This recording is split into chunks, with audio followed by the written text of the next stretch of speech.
Muu beena dhaggeeffadhu ilaa naariniiti jechuudhaan ilaa akkamii dhageessaa amma afaan hin beekne olii gadi lama saata amma mucaatuu dhufte waan naasee kanatti guutti akkasitti hin beekan. Osoo hin bakkeen jira ta'een badi jedhamte ammu bee. Osoo hin bakkeen jira dhugaa waaqayyoo sonaan hin mari'atin badde isa jalqaba. Amma fakkeenyaaf baay'ee dhiisika waan sitti hima maala goonu meelatti mi waan nu goonu natti kan godha. Bakka akkuma uummanni Oromoo na gargaaree biyyumatti akka isheen galtuun barbaada. Maali gaariin sitti nimnaan uummanni doolaara 2,000 kana kaffalee akka dibaasu barbaada. Uummanni baasee biyyumatti qatti ta'aa galtu addana keessa taa'u. Doolaara 2,000 gaafatamte mana talabaatii badde qabatee doolaara 2,000 naa kaffalaa jedhee ajjeesuun mala biisuun ajjeesuun mala nan beekaa badaadha. Waan dhugaa tokko dubbachuudhaaf erga gaafa isheen biyya kana dhufte guyyaa tokko osoo hin boo'in hojii hojjedhee hin beeku dhugaa sammuu koo nama raachuu fedha osoo Armeen koo biyyaati mucaan koo maal taate jetti erga gaafa biyyaa dhufte silkii qabattee hin beektu silkii harkaa fuudhan jalqaba silkii harkaa fuudhee naan badde bakka ammas deebitee silkii harkaa fuudhanee naan deebitee badde silkii isa tokko dhossitee osoo fayyadamtu. Amma mu'aan immoo osoo mana hojii hojjedhu madaamiin koo ammoo maal taateen an jetti arimoo bakka waan an jedheetti badduun qabu nan dhibbadha. Guyyaatti guyyaatti 2-3 osoo hin boo'in hojiin hojjedhu. Kuma dhibbaa shantama barbaada. Kuma dhibbaa shantama akka namni isin gargaaru ta'e hima. Kuma dhibbaaf 50 barbaadadha. Meesee waan barbaadan gurguraati maatiin bari kuma dhibbaa 50 barbaada. Kuma dhibbaa 50 mammataa kunoo kucaan badii qabaattus mana talabaatii baddus qabamteetti qixxee maatii qabachiifnerra qixxee kennaa inni uummatatti murteessina. Uummataan bari goshishanii nu gargaaraa jenna. Hin danda'ama bari qixxeen fidda kuma dhibbaa 50 fidda dhibbaa 50 si gargaara. Rakkoon qabuun karaa fuulduraatti kuma dhibbaa 50 barbaadadhu gochuu na bira fiteeraan abadan abbaan barbaade laaf oola godhadhaa lafa gargaara. Abadan annamat talabaa labade hin gargaaru abadan. Kuma dhibbaa 50 si gargaarsifna kuma dhibbaa 50 qofa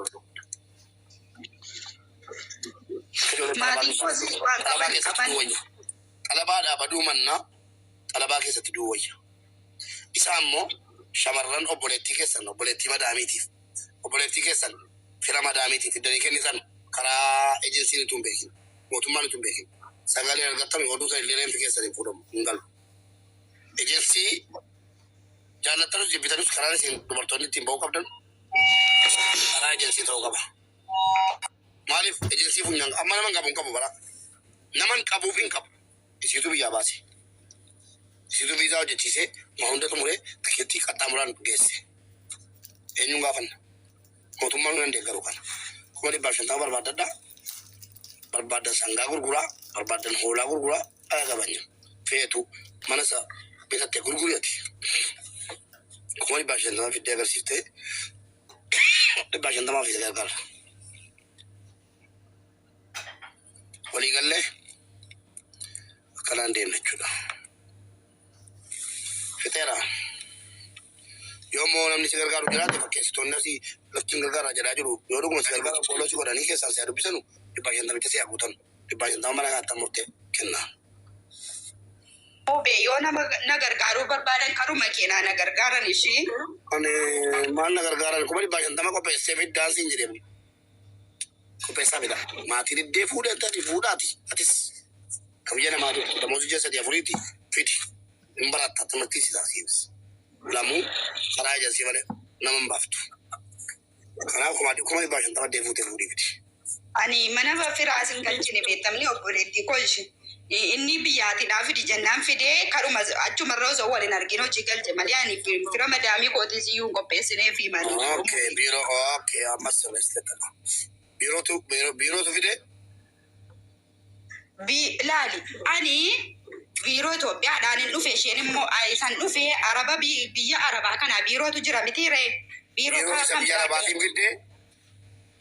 Biiroo isa biyya arabaatiin. Biiroo isa Itoophiyaa sintu keessaa baase sintu biiroo Itoophiyaa keessaa baase isaa afaan kee dubbatu tolus ajatus isa burkasasuu dandeenyu See'oo mucaan duute qabachuu dandeessu si keessaa baasega. Akkuma ijoollee biiroo Itoophiyaa keessaa baaftee biiroo Arabaa amante deemiti amaneessi karaa keessaniin fide jedhee akkitti naaseka. Ani maaliif dambe karimu be. Waan tokko na dhiisaa jiru beeku. Hojii hojjetti seetu. Dubbinaan naannoo isaarti yoo. Dhimmi kun dhaggeeffamnes nan dhibbi sasa na ciqqii minaamin dubartii laaltan sanaa.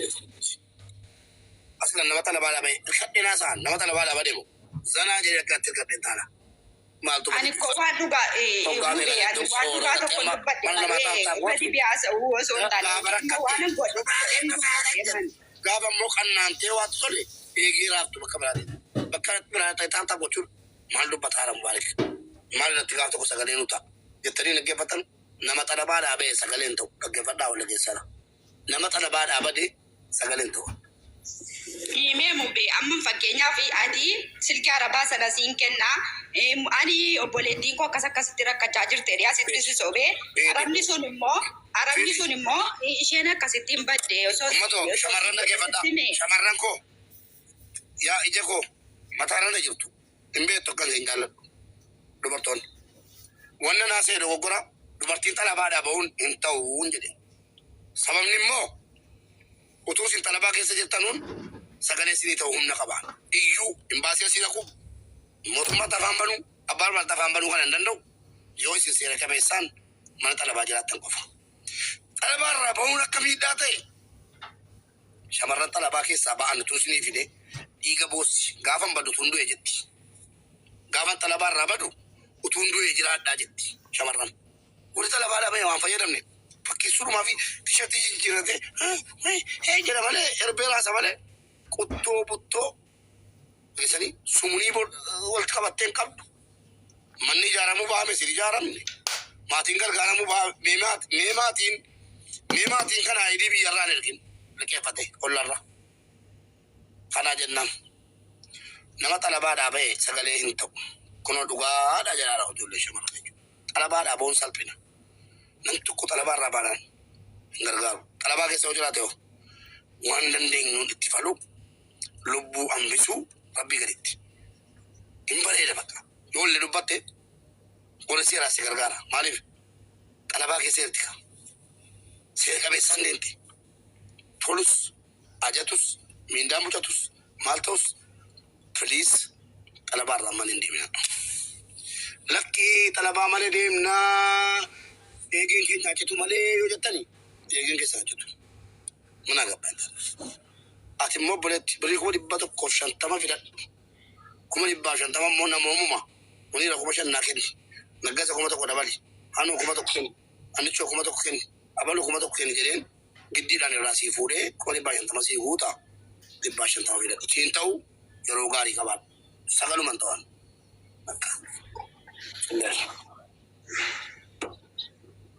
Sitate? Berapa kamu ngomong ini? Sitate? Tiga gente? Tiga gente? Salah kelalan. Yalla. Kalau sih tiba lagi sedih bang, samaran ani. Talabah rajo le jajabes saya ini imata merah. Talabah ke sakit jualan talabah ke sentinya nemni kodu. Mubarak ki jene imata merah. Kalau cara wanita nak ilmu kurang agak belum. Udah nanti. Lafaa kee diina na godhate keessanii bara talaannina baay'ate lafaa kaasii diina na godhate. Salaamu alaikum. Waalaikum salaam. Dura dursoo koy ajanda makkanaa kana maaliif qeebaltaati koy jalqaba irratti ajanda akkanaa kana kinuma waan taqabbaliin iyyuu gara biraatti naa deeman malee kanuma galee waa'ee yooti keetirratti adagaa fidu si haa komatan komii isaan si komatus yoo naa komatan borwaanaa na waan ta'eef warra bakka biraa jiranitti rakkoo akkanaa kana warra bakka biraa jiranitti haimani galee kanaaf yoo isin jarana gaafa waa gama tokko laaltan jireenya namaatiifis yaada wanni kun wanni akkanaan danda'amu biyya kana keessatti baay'ee dhorgaadha. Walumaa galatti kaliijii keessatti baay'ee dhorgaadha. Kaliijota keessatti siigalee seerri isaanii wal qabata waan ta'eef waan hin taane illee hin deeminaa. Wanni kun waa danda'ame warroota biyya biraa jiru yookaan gara mootummaatti xiyyeessuudha bakka. Malee gara nama tokkotti hirkistanii rakkoo namarraa hin gahina. Wallahi kanuma. Ani mana talabaatti nama bahe rakkoodha sagalee ta'uun kana booddee. Wallahi jaalladhee miti waan jedhaa dhufan qaba ijoollee koo. Isin galee isin jabeessuu ta'e innaan laalu anis isin jabeessuu ta'e bakka akkasii talabaa keessan ta'in eenyuun talabaa dhabee isin jedhe tokko. Erga immoo baate rabbi si haa gargaaru. Sani